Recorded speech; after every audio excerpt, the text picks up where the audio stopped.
Akap mga kalahi and welcome back to Landas ng Lahi or Luntiang Agama, Natural Divine Art Shine of Healing.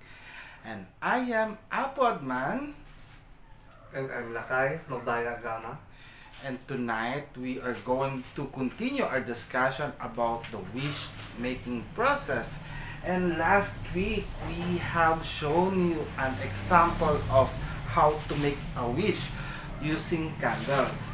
No? But before we proceed with our topic, we want to give you the meaning of the colors. No? Aside from having the colors, what are we going to discuss? So first is how to read the omens during our wish making process. Because last time, diba, when we make the wish using the candles, we have seen some omens, no? So today we are going to discuss it, and Lakay will share his knowledge on how to determine the omen and how to interpret it. Aside from that, what else? How to unblock the blockages. How to unblock the blockages. Yes, because there are omens that Lakay have read last week that if the wish will if the omen tells that the wish will not be manifested, it means there is a blockage. So how to determine that blockage and how to unblock or to release Or so to change, no, so that we could still have our wish manifested. Is there anything else that we are going to discuss tonight? How the universe communicates. Yes, and this is very important, no? We have to learn how to understand the universe, no? On how the universe communicate to us. So, let us begin, no? As promised, no, our wish, no, last week we used candles in making a wish, and the color of the candle that we use is white candle. So what does it mean, the white candle? So we use white, it's a universal color, so meaning if you don't have a present color in your candle, so you can use the white to represent all the specific color. all the colors. So when you are making a wish, the color will also represent your intentions. So what are the intentions that you can make, and what are the colors that you are going to use when using the color magic? So when we use the color white, diba? The white, we said it's a universal. We can use that to represent our intention, because the color white symbolizes purity, Unity, and purity, unity, and all purpose. So that's the purpose of white candle. So what if, no, what are we going to use if our wish is about money?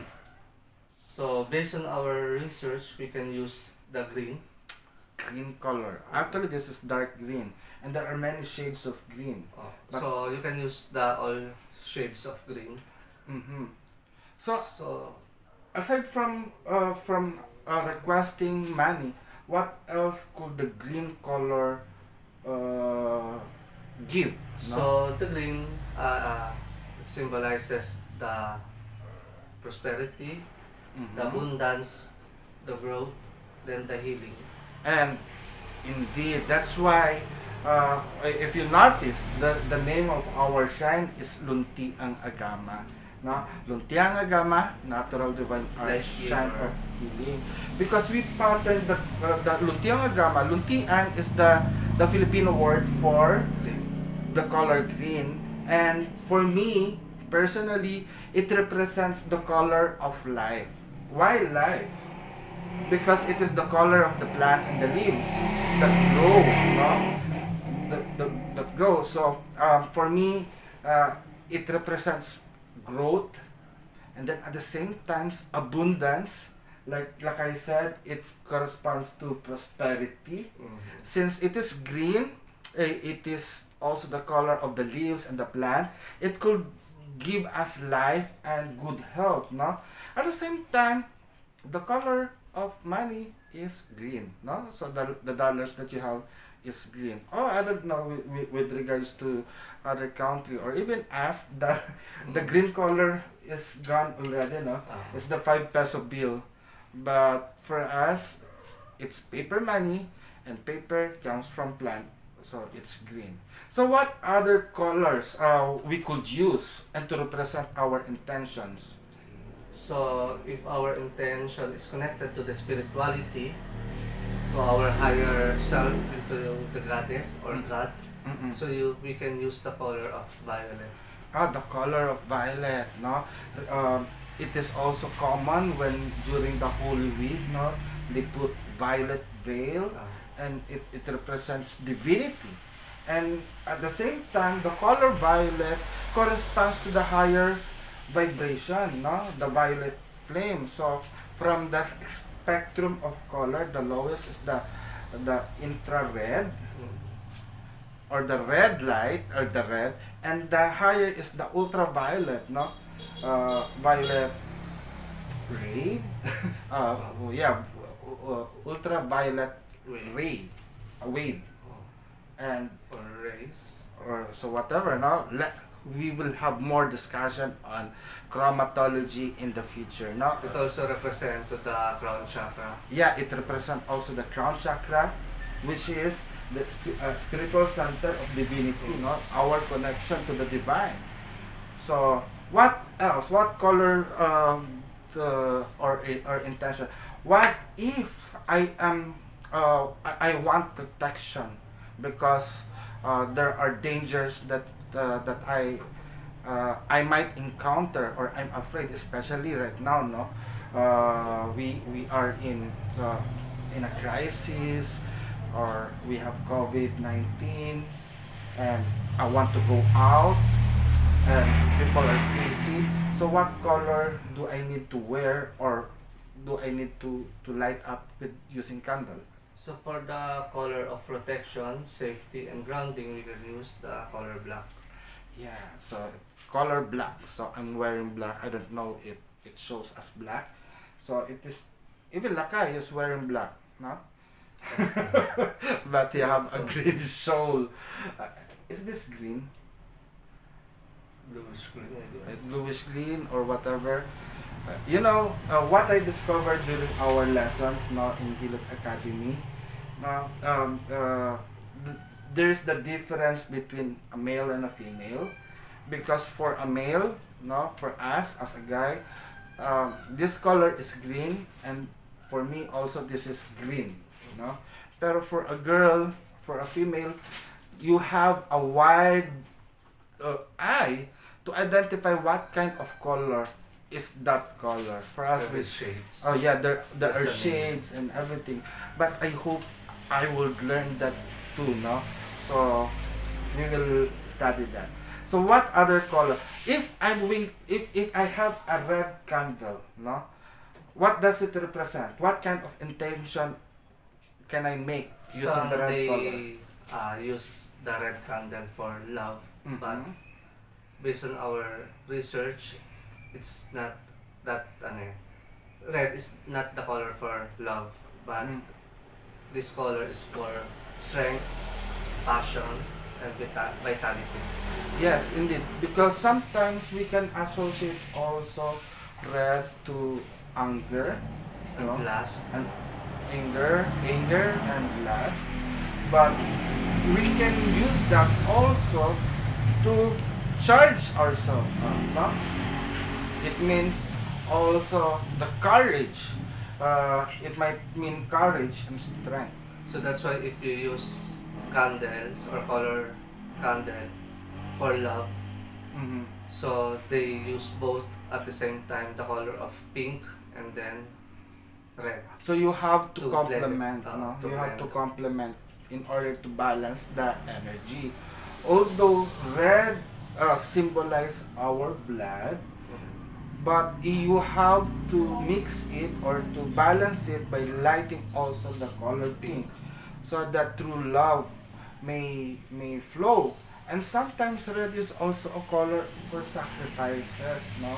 So if your intention is for love, then you burn or light up the red candle. Probably it's a one-way love affair, no?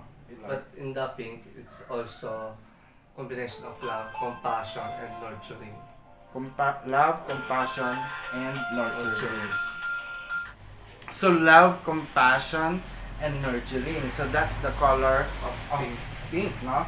But I want to go back on color red because I have something to share to everyone that is watching us right now about the color red. So if you have a business and you want to get noticed by people, no? So you have to burn color red or even by wearing red color. So it means attraction. There's a joke, diba? Every time you wear red clothes, they ask you or they greet you happy birthday. Yeah, see, it's a significator that you come, the blessing, good luck will come to you when you wear red. No, probably it's on the Chinese culture. Mm-hmm. No, probably I don't know, but it's common here in the Philippines that when you wear red, they will greet you, "Hey, happy birthday!" No, because it is attracting. No, although if you are on the road, if you are on the road, you have to stop when the light turns red because that is the stop light. But see, even on the street, there is color coordination and color symbolism, and probably when we wear red, it also attracts, attract good luck. But as You're it familiar with the cow? I don't know about So that. don't wear ano. Oh yeah, that red. no, They will the attack toro. you. Yeah, the toro. The I know. what's toro in Bull. buffalo or bull? No, bullfighting. Yeah, the toro, the cow. It's not the cow or carabao. No, I don't know if we have toro here. We only have Even a the cow, carabao. because we have Really? a cow. Cow is a baka. Right? Yes, cow is baka. We also have a cow in They are our also province. attracted in red. So they will attack told you. us that they don't, if you are wearing red, don't go closer to the cow because they will attack They you. will attack you. And another thing about the color red, no? Remember when you were a child, or if you go out and see a baby here in the Philippines, they used to have a red cloth pin on the baby. So what's the purpose of that? So that to drive evil spirit. Yeah, to drive out, no, to drive out the evil spirit. So it's either, okay, you are evil, stop, go away, but only good luck, no, will come, because color red represents the color also of life and the blood, no. So in the Corallian tradition, I remember, no, yeah, here's the corallium, no. In our Corallian shaman class, we have the medicine wheel. So at the middle of the medicine wheel there is a cross, no. So the red cross, there is two lines. What you call this? Vertical. This is the vertical line, and this is the horizontal line. So the vertical line is color red, and the horizontal line is color blue, no. So what does it represent for us in the Corallian tradition? So the red line represents life, and the what you call this, horizontal line is colored blue, representing death, no, or on the other world. So it's like that, if this position you are lying down on the ground, and this one is you're standing up, so life and death, no. So that's the color of red. So since we mentioned about blue, so if I have this blue candle, The color blue is for communication, focus, and willpower. yes, no, I have a story about that, no. Lighting a blue color. So it was year 2000, my sister is still living here with us. Because right now, my sister lives in San Diego, California. So everyone is very young at that time. One time, it was afternoon, I think 4 o'clock or 5 o'clock to 6 o'clock in the afternoon, almost evening. So it's almost dusk, no? So it's getting dark. Uh, Everyone was in the house, no? Everyone was in the house. May nanay, may tatay, me, Joanne, and ate. So, the electricity turned off, no? Turned out, so there was a brownout. So, it was getting dark. I have this blue floating candle, floral. So, I burned it on a glass of water. So, because it's a floating candle, so I light up that. And since there is no electricity, and I lighted a blue floral floating candle, no, it opened up our communication, no, our communication. This is very emotional for us. I don't know if it's appropriate. Since I started it, I have to share it. No? Everyone opens up communication, and to our surprise, my father spoke up, no, uh, and he opened up the baby, because we have a baby that time, and he admit that the baby that she brought with us is not left by someone in the prison, because my father used to work as a policeman, and he admit to us that that girl is our sister, no? It is her half anak, what do you call it? It is her daughter, so technically it's our sister, Half sister. or half sister. So everyone becomes emotional, no? It allows communication, but also at the same time it allows the truth to come out, and healing for everyone. Although there is a power, I really believe on lighting a candle, especially the blue one. I revere it as a sacred color, no, because it has a power to reveal the truth, and then at the same time it open up communication. So if you have this partner, or somebody that you feel that is lying to you, I recommend that you have to light a blue colored candle. Of course, no, for at that moment, I don't give any intention. I just use it just to illuminate us, because there is no electricity. But I'm already a practitioner that time, and I recognize the power of that color. So when I light it up, it just so happened that the magic began, the truth has been revealed, and everyone undergo the healing process, no? So let's move on. So what other colors that we... And then sometimes the blue color, they use it also for a healing. Mm-hmm. And then the blue color, if you use it in a visualization, is good for the protection. So what other colors can we light, no? So for creativity and self-expression, the color is orange. The color orange, no? So it represents also the which chakra? The sex chakra, no? The genital chakra. That's why when I was in college, no, we were practicing. We have a group in because Luntian is already 20 years, no. So when I started, I was still in college. So we have friends there that the color orange is the color of the horny, but It's a genital. it's chakra. because of the genital chakra, and it is also the color of creativity, because our power of creation was based on are stored up on the genital area, no. So if you are overly active, those Chakra. those the artist, It's a- eh, the artist, no, or art, those who do the craft like you are are overly active on sex chakra, no? But that is just ano, and it is also the same thing, no? If you notice, if you go to prison house, it's more like orange.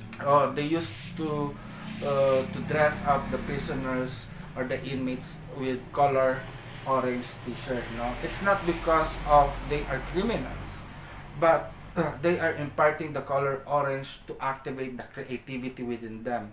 The reason why they become criminal is they don't, probably, I don't know, no, I don't know, but most of the reason are they don't have work, they don't know how to do, so they it is also a color of discipline to activate creativity within them. Self-expression And the self-expression.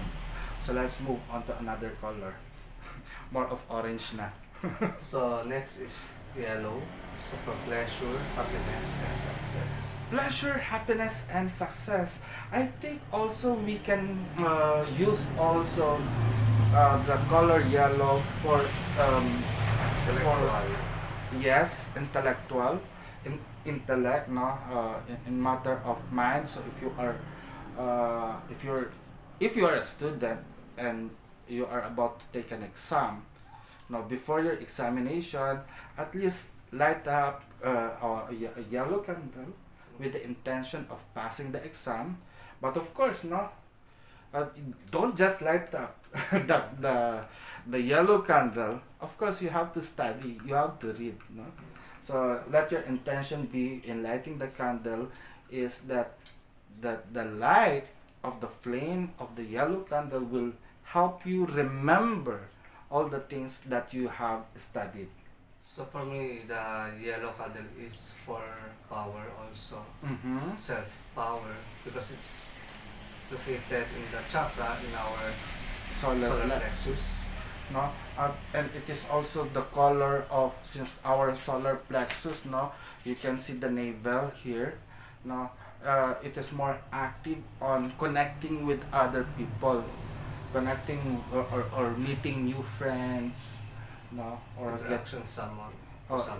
interaction to other people, no. So that's a good color combination. So since we use red to attract people, you can use also the color yellow to for good acquaintances to develop into friendship. Then aside from that color, if you want something great to happen also, you can add up color pink. So is there any other else? So for psychic ability and then the spiritual guidance, so we can use the color of indigo. So what's the color indigo? Do you know that? It's a shade of blue, a darker shade of blue, I okay. think. No. Yung duhat, anong English ng duhat? Plum, plum berry or something like that. No, so it's the color indigo. You can use that. So it's more on like a dark color. Mhm. No, so it is for psychic ability, spirit, and spiritual guidance. So more of the colors, you can use those colors of candle and also with a thread and The paper. and yeah, also the paper, even the ink. or, So it's up to your creativity. You can use your own style. For example, you can use the pink candle, pink paper, or white paper, pink ink. yeah, with regards to that, no, what if you don't have a candle matching that color requirements according to your wish? What are you going to use? Diba? Oil lamp. You have to use oil lamp, or even you can buy a crayon. Diba? Oh, crayon. You're the one who taught that, no? For candle making. Or for candle making, or you just even use that crayon also, wrap the paper around and burn it, no? Mhm. So it will carry also your wish, no? So now we have discussed about the color properties, what kind of candle you need to use. So how will you determine if there are blockages in your wish, no? So in our simple wishing or petition spells last video, so we use the candles. So to determine the blockages is if you light the candle, then before it goes to the bottom, the fire extinguish. So before, okay, so when you light a candle, before it goes to the bottom or extinguished, it's not yet all melted and extinguished on just on the middle. So it means there. What kind of omen is that? It means if there's a totally lockdown, a shut or extinguish of fire, so it means na there's a possibility na your wishes will not be meant for you, or it's not gonna happen, or there's blockages that you need to be aware of, or study the situations of your present. So it Like- means if you are asking the universe if if if this wish is going to manifest, so the universe is telling you not yet, no, not yet. But if you feel that you really need that, no, there is, yeah, that the universe has spoken already. It's already an omen that your wish will not be manifested soon. So, in order to push that your desire to manifest is, now you have to do the shadow workings, like what I've said, no, like what Lakay have mentioned, na you have to study your wish. Probably it might not right for you, or the universe might be telling you that there is something more better than your wish, so you have to reevaluate it, no? Then probably when you make that intention, that is not your true desire. Probably you are doing it just for the sake of other people, no? So that's another question. Can you make a wish for other person? Yes, we can do wishing spell to the other person. So that will be a new topic to be discussed, no? So probably if you wish for another person, at least that person must be also involved in the wish making process. You cannot make a wish for other people, and sometimes that is a personal wish, no? And probably, for example, most people are making wishes, no? If you are making wish for other people, you might be violating the person's free will. So at least make sure that your wish is aligned together for good, no? Because there is also dark wishes. There is also a dark wishes. That's why there are curses, no? And usually making a wish is a form of blessing. And sometimes you need to check how you send your wishes. For example, maybe your wish is not that specific. So meaning the universe don't get it correctly, or it's not clear for them what's your intention, what's your specific intention, or what's your specific wishes. So it's more on general. More on general. Actually, you have mentioned about the universe, no? The universe might not understand what you want to send. So how do the universe communicate? So the universe kasi, the universe, they communicate to us through the symbols, through the colors, through the images, and then through the numbers. Through the numbers. Mm. So it means the universe, actually the universe is does not talk. Mm. He does not use the language that we used to. So when you write something on a paper, the universe don't read it because you already burned it, diba? You already burned it.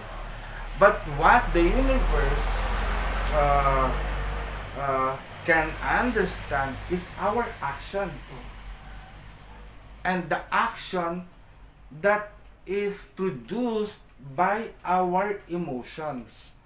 So in making wishes, we have to clear our emotions, and in order to clear our emotions, we have also to clear up our mind. Or let's say, how can we understand the universe? That's Maybe that's the right the right term. that's the right term. How So can we understand the universe? because that is two different things, no? Two different things. How do the universe understand us? Then how can And the other one is how we can understand? can we understand the universe? So it's two different things. So it means the universe doesn't speak to us in our own language, so as we don't speak the language of the universe.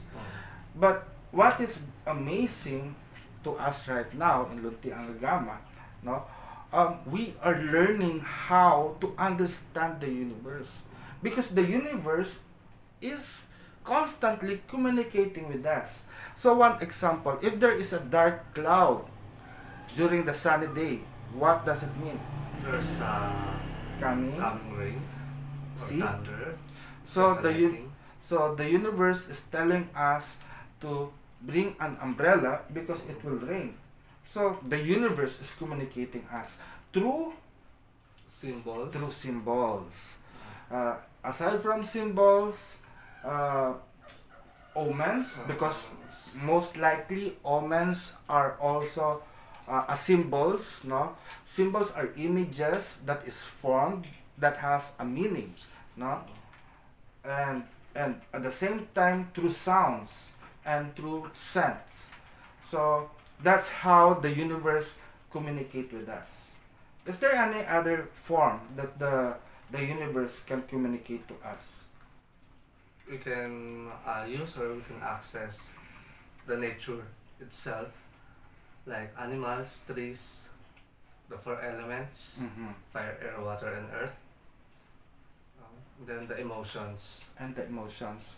And sometimes the universe is telling us of through like what you have said, no, through the nature, through our environment. No, we can communicate with the universe through other living creatures. But how do we understand it? Diba? Like for example, you said that during the wish making process, no, you will ask an omen. So what kind of omen are you going to ask the So for universe? example, you're doing a wishing candle or wishing ritual, and then out of the blue, there's a butterfly Mm-hmm. who fly around the candle or around or in front of you, Mm-hmm. or that butterfly gets your attention while you're doing magic or wishes. So it means the butterfly it's acting as a messenger. Mm-hmm. So you can read the attitude of that butterfly. Mm-hmm. So what's the ability of a butterfly? For example, it's more on transformation. Mm-hmm. Transformation, why? Because it's comes from the pupa, From the caterpillar to pupa to cocoon, Cocoon, and then the butterfly. butterfly. So it's more on transformation. So mostly The butterfly represents transformation, and it is also a messenger that might signify that your wish is working it out to be transformed from nothing into something, no? Because But sometimes the omen or this kind of symbols or signs, they happened during the ritual or after the ritual we've done. mhm, So it means it's not a regular na day always there. mhm. So it's parang you cannot control the situation. So it means sometimes So it is they talagang parang it's mystical or magical that they just appear, they'll just come in. For example, di ba, last time that there are no butterflies that comes in, but we see a butterfly that flies around. so it's like a Inside. visitors you don't expect. So they are a messenger, no? They are magical creatures that comes to us. Although butterfly is an insect, but if there are no butterfly usually around the area, but when it appears, it means there is a visitor.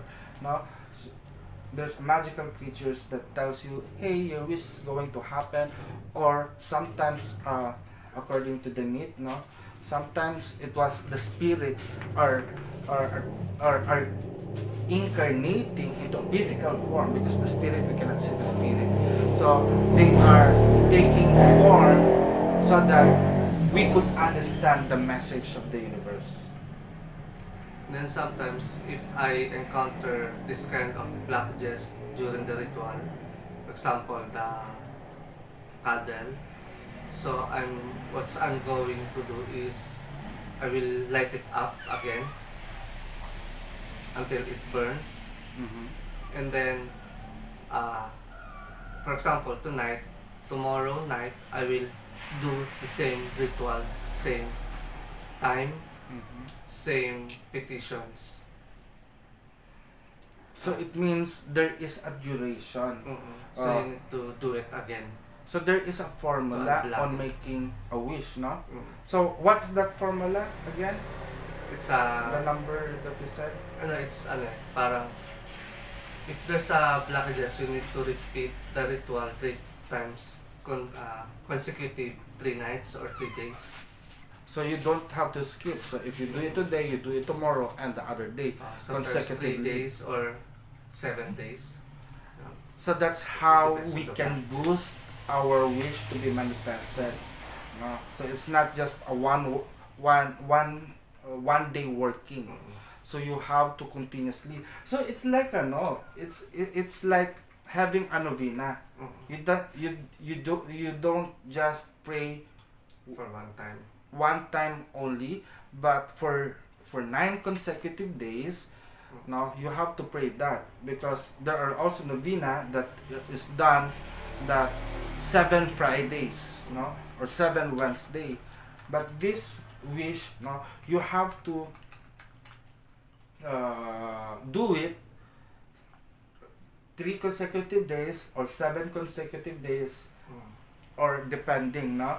So you can apply that 3 or 7 consecutive days or nights if there's a blockages on your first ritual or spells. But I think, no,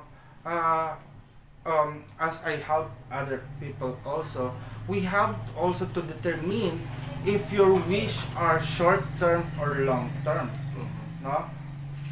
So for example, if you just want to have an object to be with you, no, it might be a short time. But if it is for a long time, or for a long period of time, you need that. For example, I want to have a happy life with my relationship. So you can do that on a longer period. For example, monthly, no. So every month, no, you have to devote yourself in doing that wish, so that it could support you for a lifetime. So it's like a charging. It's like charging. To recharge. For spells. yeah, it's like the one that who want to have a continuous flow in their business, because they already have a business. It's a wish come true, no? So they are earning money, but what they want, no, the what they wish is that this flow of money will continue to happen every month, not only just one time, but it should supply them forever.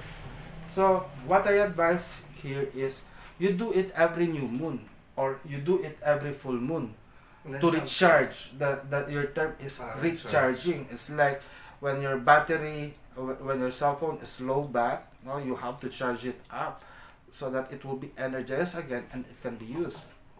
We have a visitor. We have a And sometimes, We have a visitor. the blockages of our ritual is based on the experiences to my clients. Mm-hmm. If your first ritual or wishes manifest, and then you don't use properly the manifestations of your desire, and then you try it again, so it's hard for you to get that same Result. outcome, same result. So it means if you want to manifest this thing and then it manifests, so you need to take care of that You that have result. you have to value it. You So have it means it's not the good reason for you to take or to take it for this- granted. take for ano yan? Take Okay. it for granted. Take it for granted. So the reason is, I can do some spells again to get that specific Result. intention. So this is the same reason why that on Wicca, no, on spell casting, no, the spells that I do is only personalized to me, and if you copy it, the result might not be the same as I have, no, because during the spell casting, no, or making a wish, the intentions are different, no, and you need to have a specific amount of gold. Although for us, okay, we are in front of you right now, no, you might think that we have both intentions or same wish, exactly, but the thing is, we have the same wish, but the first one that manifests immediately is to Lakay. So what's the problem? We are the same, but Lakay manifests it first. But we have the same training, we have the same material, we have the same location and everything, no? Almost the same. But it happened that the wish of Lakay manifests first. So it means you don't need it. So I need it. Probably probably that is one reason. But what else? So it's like a validation. Mm-hmm. So I'm a valid candidate for the manifestations. For the of manifestations. You know, okay, for me now, what I see here on that situation, even that you have the same intentions and desire or a specific goal to manifest, but Lakay manifests it first. You have to understand also, when you make a wish, what is the action that you are doing? Probably Lakay is doing it every day, and at the same time, Lakay is helping out the universe to manifest it. No? When for me, I just pray or make the wish, do the ritual, the same as instructed, but I don't do other things that I did not help the universe to manifest it to me. It will really not be given to you. But in my case, I'm into uh, I'm observant and I'm reading the signs because that's the ano eh, the time for me to understand how the spell work. So it means if I need to boost it or not. Because in my case, in my observations and in my lessons, every after spells or after wish or after ritual, Mhm. you need to wait 24 hours. There's a sign for that. So the sign is it will happen again. Ano? It's So, a quick or it's a so how will you long know that the sign is the sign that you have asked? based on experiences na every time I do rituals. No, for example, the viewer, Mhm. if they do that, how will they know that the sign is the answer for them? Okay. Because one of the procedure is, di ba, after you light the candle, you need to take some minutes or time to stay On the candle on the candle. while burning. Because some practitioners, after lighting, they go around. They do their work, their job. So they forgot to read the signs, the omens. So literally, so uh, before you leave the altar or the candle, no, you have to stay there and let the fire. You guard literally the fire or the candle, and you have to observe the drippings.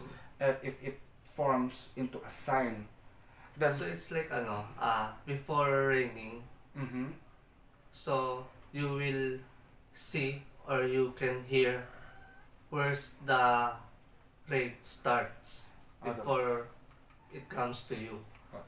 So you will notice, for example, okay, the rain is on in my front mhm, or the rain is comes from my back. mhm.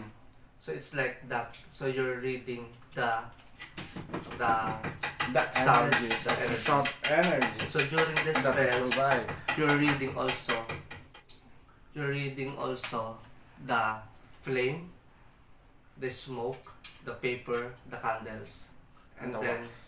or the wax, and then what's the environment of that flame, Mhm. and in your environment there's an insect, there's an animals. No, so that's the no no. Before we start this recording, no, we have discussed about the science, no. So how the universe will communicate. How can If we no, understand? how can we understand the universe if we ask a sign from the universe? So I ask you now, what kind of sign? You said butterfly. So is butterfly the only sign that the universe could provide you? So about we can read the universe through science, and then at the same time we can communicate or we can send the universe how we can understand the our communication through science, through our science. So it means So we are the one who it is our mind that tells the universe, okay, universe, I don't understand you, but what I understand is this. If you send me an image of a butterfly or a petal in my door, it means you are communicating with me, no? So it means it's a confirmation. it's a confirmation that the universe, it means you are the one, you as a person are the one that giving details of the things that you can understand. Because sometimes actually the universe or the spirit, no, their knowledge is overpassing the wisdom and the understanding of the universe. So in order for us to understand them, we are the ones that set rules or that set guidelines na I can understand your message if you do this, like that. And No? then to avoid the bias, because sometimes we were not aware na it's a bias for us because we are the one who involved Mhm. in that ritual. So every time we've seen an omen, it's a good sign. Yeah. So even it's a bad. So No, it's a good sign. So To confirm that. at least you be true also, no? You have to be honest with yourself of what you ask. So sometimes people are deceiving themselves. That's why their wish and manifestation, the manifestation of their wishes are not happening. So at least be honest with yourself. Not in communicating with the universe, it is like the use of pendulum. Do you know how to? Do you know? Yes, you who are watching right now. Do you know how to use pendulum? Probably it will be another topic, no?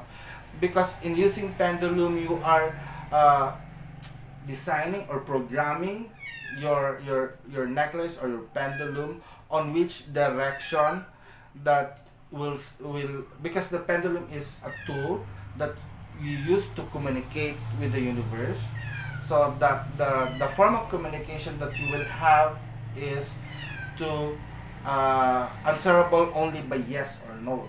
So you will ask a question answerable by yes or no, and you yourself will program the movement of the pendulum. If the movement is back and forth, it might mean yes, and if the movement of the pendulum is left and right, it means no, no. Or even on the use of coins, no, there is a sign, and there is a communication process there with the spirit, no. So in China, the Chinese tradition, they call it I Ching, no. And even in voodoo or Santeria, they have this the ebe shells, using cowrie shells, no.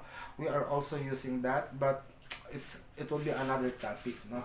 So there are many ways how the universe is communicating. And Can you then get the tarot card? the manifestation of the every wishes or ritual or spells, it counts in number of 3 and Mhm. 7.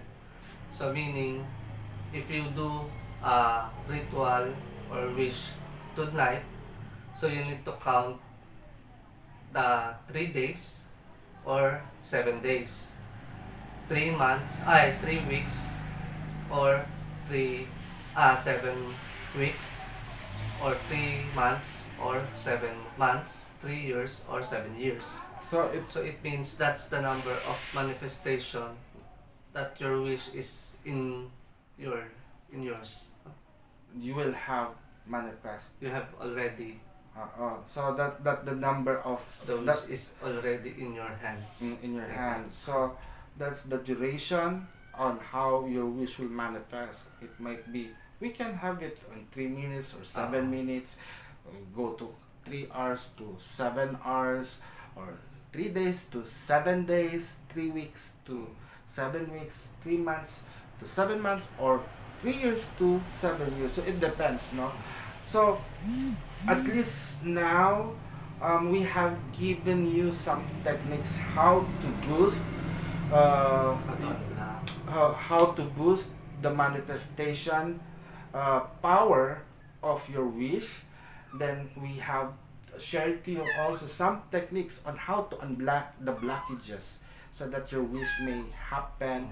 And we have given you some techniques on how to communicate with the spirit, and you can also understand how to universe. understand them, the universe, and also the color properties of the candle in order to use in making a wish. So I think this is all for now, and thank you for watching. Again, I am Apo Adman Agama, And I'm Laki Mabaya Agama. wishing you all blessed be peace. Mayari na, pag-asatin.